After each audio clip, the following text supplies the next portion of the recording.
It's got two huge turbochargers, 2,500 horsepower, and today, on Anatomy of a Drag Car, we're going to be taking a closer look at what makes the Bennett Motorsport GXP tick.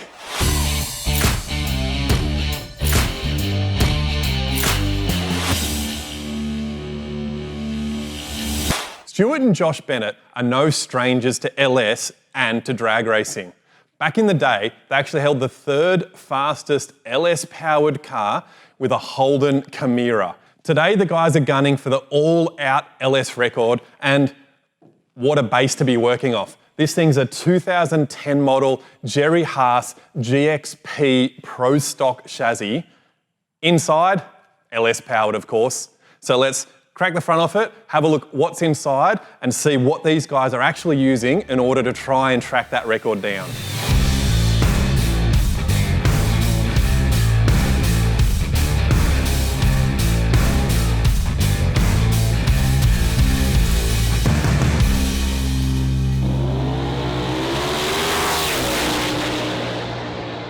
The heart of the beast that all this stuff is built on is the LS base. It's a 427 cubic inch engine.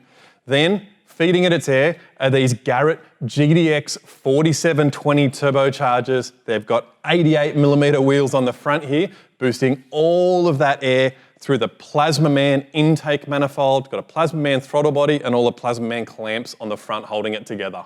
Once all that boosted air goes through the billet intake manifold, comes down to the All-Pro LSW-12 cylinder heads, then the valve gear is pushed up and down by the custom grind CHE camshaft. Air gets into the cylinder, blows up, fired by the IGN 1A ignition coils. Fuel in, air in, power out. On the exhaust side of things, it's got a beautiful set of stainless headers feeding that exhaust into the exhaust housing of the turbocharger. The dump pipe from the turbocharger, a little bit interesting, it's actually made of aluminium. Underneath, it's got our wastegate here, 60mm TurboSmart wastegate on each side, and that's what helps them regulate the boost in order to control the power to get this thing to launch consistently and to be able to make the most power along the track the whole way it can. On the intake side of things, it's got two TurboSmart race port blow-off valves. So these things are used to protect the turbochargers so that when they come off the throttle, the boosted air's got somewhere to go so it doesn't come and backspin the turbochargers. But that's not the only job of these blow-off valves. In this particular application, they're also configured to have a predetermined amount of air bleed on launch. So what that means is that we can open these valves a little bit, and yes, there's a boost leak.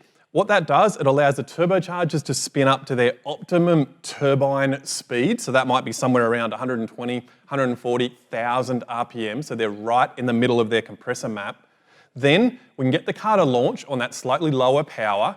Then as the tyre can handle it, as the car can handle it, we can close these valves off in order to make that boost pressure. Then we go over to the exhaust wastegates in order to make even more boost. Once that boosted air makes its way into the intake plenum or inlet manifold, we've got this burst panel on the back here. Now, what this thing does, it's a safety device so that if the worst does happen and the engine gets more manifold pressure than we're expecting, so let's say this engine's gonna run 30, 40, 50 pounds of boost pressure. In the event of a backfire, we might see 100, 150 pounds of boost pressure in the intake plenum. We don't want that because one, it's bad for the intake system. Two, it could blow that plenum straight off, in turn damaging the engine cowling or even worse. So we have this burst panel. Its job is to blow up over a certain boost pressure. So let's just say, for example, this one might be set at 120 PSI. If we see more than that in the intake manifold because of a backfire, this burst panel will blow out instead of popping the whole intake manifold. Really nice safety thing, because if the worst is to happen and we have an intake manifold backfire, instead of replacing your whole plenum system, we just replace this sheet and we're off racing again. One of the other really cool things about this, we can also set up a kill switch wire across the front of that burst panel, which is important in some classes of racing. So what happens there is we've got a loop of wire on a connector there that gets ripped apart when that burst panel goes, in turn killing the engine management system, in turn shutting the car down. In these stainless exhaust headers, this thing's also got one EGT, exhaust gas temperature sensor, per cylinder. So 4 on this side, 4 on that side, and it's got an oxygen sensor in the dump pipe of each turbocharger. The EGT, exhaust gas temperature sensors in the front, we use these for tuning. So what we're looking for is a consistent temperature across every cylinder. That might be something like 680 degrees Celsius or 1400 degrees Fahrenheit, something like that per cylinder. But the most important thing is, one, they're not too hot, but we're also making sure that they're equal. And the reason we want those temperatures to be equal is because first we need to make sure we've got the same amount of airflow per cylinder. Secondly, we need to make sure that we've got the same amount of fuel flow per cylinder. So the EGTs are really handy for fault finding. If we make a run and we come back and we see that one cylinder was 100 degrees hotter than all the others, if we're not aware of an airflow problem where that one cylinder is getting more or less air than the others, we then know that we've got a fuel flow problem, and we would go to those injectors and we would flow both of those injectors or swap them out to make sure that that cylinder doesn't get hurt because it's got more or less fuel or more or less air than the other 7. All those 8 EGTs are going into the TCA8, which is a thermocouple amplifying unit. So what happens there, thermocouples typically don't go directly into an engine management system. They go into an amplifier. That amplifier then sends the information via CAN into the engine management system's CAN network, so that the engine management system, the dash, the data acquisition, everything has that data, and then you can make decisions based on that data. Likewise, the Bosch LSU 4.9 oxygen sensors are coming up through their harness and they're plugged into the WB2, wideband controller 2 channel unit. That then daisy chains its CAN information across to the thermocouple box, then that's also on the CAN network. So this reduces a whole bunch of wiring, makes everything plug and play, and also makes sure that everything on the CAN network has that data. While we're on the topic of this, thermocouple amplifiers or thermocouple sensors and wideband sensors, in a car like this, it's not really a choice of, well, do you use thermocouples to tune it or do you use a wideband to tune it? More often than not, you'd actually use both of them to make an informed decision on what the engine's doing. So once we've got our EGTs equal across all 8 cylinders, we then want to look at our wideband to look at our air to fuel ratio. We can make air to fuel ratio adjustments in order to pick up power, then come back to our EGTs to make sure that the exhaust gas is not too hot, which may result in engine damage.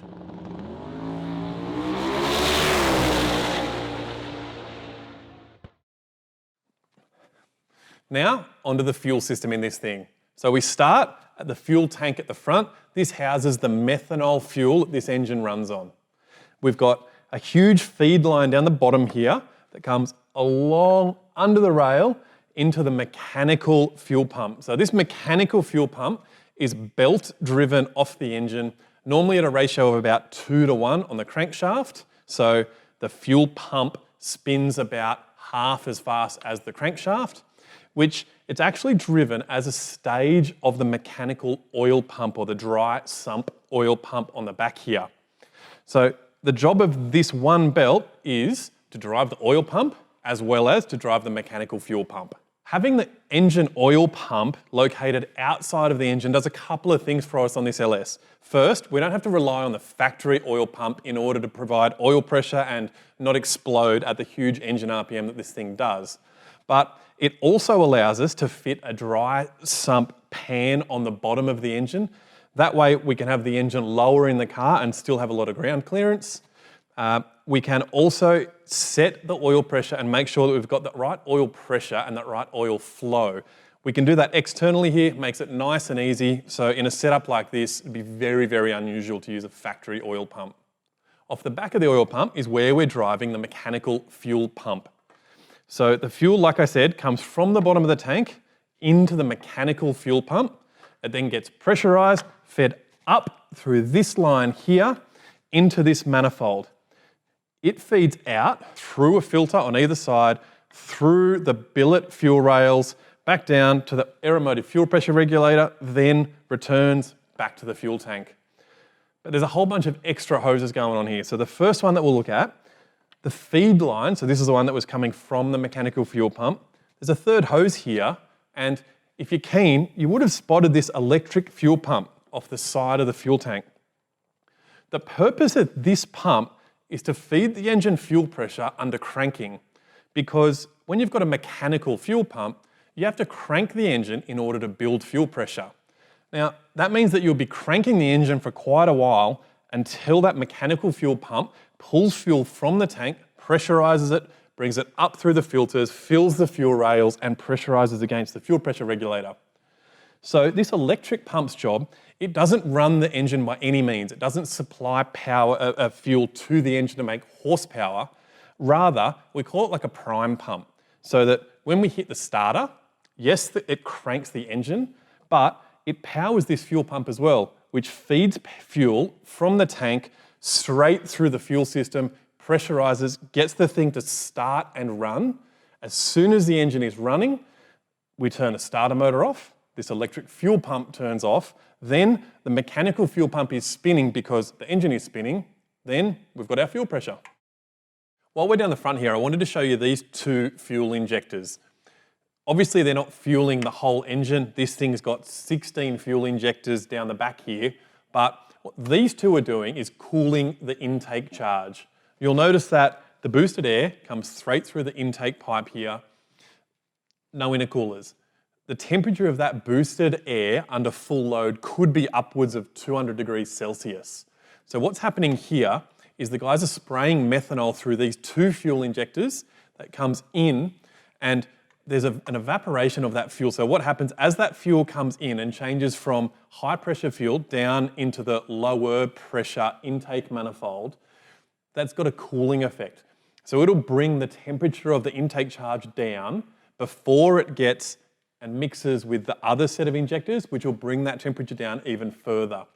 Now, this is always a little bit of a tricky thing to measure because you're not quite sure whether you're measuring the temperature of the fuel you're spraying in or whether you're measuring the air that you've just cooled with that fuel. What does tell the story is how fast the car goes. If you're putting this fuel in here, making no other changes, and the car is running a better mile an hour in the quarter or eighth mile, or if it's simply picking up more power on the dyno than it was, we know that we're cooling the air, which in turn means that we've got a more dense charge, which means we've got more oxygen and we're making more power. So now that we've moved inside, the first thing you'll notice, this thing's not built for guys my size. And when I finally find one that'll fit a 6'10" monster, I might even try and get a drive out of it. But in the meantime, let's go through the front of this thing. It's got an IC7 dash at the front here that's giving us all of our engine vitals, but the Bennett guys have also opted to use some old school autometer gauges up the top here, some mechanical gauges, which is an interesting thing because yes, your dash shows you all of this information. You get your warning lights, you get your shift lights, you get absolutely all the information you could ever possibly want. But when you've been racing a car for as long as these guys, their brains are conditioned to be watching that brake pressure gauge when they're setting up their launch brake pressure for the line locker. They're looking at the engine temperature gauge because that's what they're pre-programmed to do. So having both, it makes complete sense. Over to my right here, you'll see the automatic transmission lever. This thing's connected via a cable to the Owls Race Glides Turbo 400 gearbox. It's a 2-speed gearbox that can be shifted in a bunch of different ways. So down the back here, we've got a CO2 bottle. We've actually got 2 CO2 bottles. The reason for that is because we've got 2 bottles regulated at different pressures to do different things. The first bottle here is our CO2 bottle that's dedicated to our shift solenoid that's just here. And how we race this car is that, being an auto, we put it in first gear. We'll use our line lock button. That'll do a couple of things. That'll allow us to engage first gear and reverse gear at the same time so that we're stuck in the same position. So like our trans brake style setup. We've got our bump button. That'll release reverse gear just for that split second so the car can move forward. We've got a bunch of videos about the bump and creep functions that you can take a look at. Once we get the thing to take off, we can release our trans brake or our line lock trans brake button. The car will take off. Then we're in first gear racing down the racetrack. There's a couple of options in order to shift gears. The first way, we've got our shift lever here. Little electronic thing, so if I click on this, that's it. That would have shifted us from first into second gear. Alternatively, I could push the gear lever forward and that would shift us from first to second. Or we could let the engine management system do it in its auto transmission function. And what would happen, once we get to a certain engine RPM, we're over a certain throttle position and we're over a certain race time, this solenoid here would activate, allowing CO2 into the shift solenoid. The driver would be both hands on the wheel, straight down the racetrack, and all they would hear and see is this. And it would shift into second gear. So super repeatable, super accurate shifting. These things are more overrides in case the driver wants to short shift for any particular reason. On the auto trans, while we're in this area, I'll get some shots of these two dry brake fittings down here on the firewall. This is a really cool thing. So this, being a Turbo 400, it does have transmission fluid in it. It's got a torque converter. The longer that you hold this thing on the trans brake and the more horsepower it makes, as you drive it down the track, that transmission oil gets hot, really, really hot. So to turn this car around quick, meaning that if you've only got a short amount of time between races, you need to cool that gearbox down. And the best way to do that is to give it almost a blood transfusion. So what happens over here, we've got two dry brake fittings. We pull hoses off those fittings out to an external unit that's got a cooling system. So we could have iced water, or we could just have a bunch of fans across the front of that cooling system and a pump. That thing's powered from an external power supply. We turn it on, an oil pump pumps fluid through the converter, through the gearbox, back out to that heat exchanger in order to first filter the oil, then cool it down, then get it back into the gearbox. We leave that running between rounds. That way, we're filtering the oil, we're cooling the oil, and we can get back on track as quick as possible. The second CO2 bottle here is regulated to a different pressure, and that's used to do our CO2 wastegate boost control, meaning that we use this CO2 pressure as the regulated source for those wastegates. We then let the engine management system determine how much pressure to put into those wastegates in order to make how much boost pressure at which position on the racetrack. This bottle is also used for CO2 pressure into the shock control system in the back in order to control those shocks along the racetrack. Last, but certainly not least, is the engine management system. This thing's running an Elite 2500 series ECU coupled up with the REM, the Race Expansion Module. So this system allows us to do direct fire ignition, so it's firing the 8 IGN-1A coils that this engine's got. It's doing our CO2 boost control. It's doing our automatic shifting strategy. It's doing all of our bump and creep stuff. It's doing our line lock and our trans brake control strategy. It's doing our target drive shaft curve based RPM. It's also doing our sequential injection. So we've got 8 primary sequential injectors. So they're Siemens Deckers. We've also got 8 secondary Plasma Man injectors in this engine, meaning that each cylinder has got one 2,400cc injector and one 5,000cc injector. Where the magic happens in the engine management system is being able to run the engine on that primary injector to get the thing to idle and run and come up into boost, then transition into that secondary injector nice and smooth. And we've got a beautiful way of staging these engines. So the way that we do it is we've got our primary fuel injector, which the engine runs off when we start it, when it idles, when we free rev it. Then we set a limit for that primary injector. So let's say at 30% of its injector duty cycle or 30% of its flow. Once that primary injector comes up and we're using 30% of its flow, we then bring the secondary injector on. So the primary gets held at 30%. Our secondary injector then comes up to its limit. Let's say that's 30% as well. So our secondary injector then comes up to 30%. That means that all 16 injectors are now firing at 30% injector duty cycle or 30% of their total flow within reason. Then all 16 injectors go from 30% up to possibly 100% if we're using the total amount of fuel flow. When we then come off the throttle and come back down, once we get to 30% injector duty across all of those injectors, the secondary injectors will then turn off. We'll transition back to the primary injectors so that we still get the thing to idle and have that sort of drivability down low. Now look, I understand that this is a flat out race car and drivability is not so important, but that transition from the primary to the secondary injectors is absolutely critical, especially if it's happening at a time where the car's trying to come on boost when you're on the trans brake. There could be a range of times where that happens. So it is very important to make sure that that injector staging is done well. And doing it this way, having that primary sort of hold method of the primary injectors, makes it so there's the least amount of interruptions in the fueling system. There's no coughs, no misfires. It's nice and simple to configure, really easy to tune. And if it's something that is not a race car like this, you might have a car that has a, let's say a 500cc primary and a 500cc secondary injector. You might want to be able to do something special with that. So for example, down low in the rev range, you might want it to run on a primary injector that's very, very close to the inlet valve.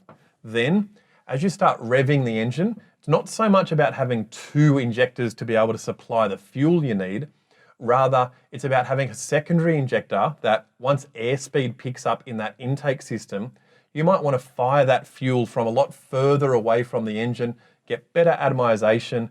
That way you'll end up making more horsepower. So you might even be able to set it up so that you'll turn off the primary injector and fully transition to fuel the whole engine off the secondary injector. The new staging injection system from the Elite platform and the Nexus platform is a really, really lovely way to do this and certainly worth having a look at. Overhead here, we've got two levers. One lever pulls the parachute. The other lever here is our fire lever. So you might have noticed in the engine bay, there was a huge white bottle, was not nitrous, was not CO2. That was the fire suppression system. There's a fogger down here at my feet. There's a bunch in the engine bay. There's one over in the corner here. So if it all does go horribly wrong, we pull this thing, fill the car full of foam and hope for the best.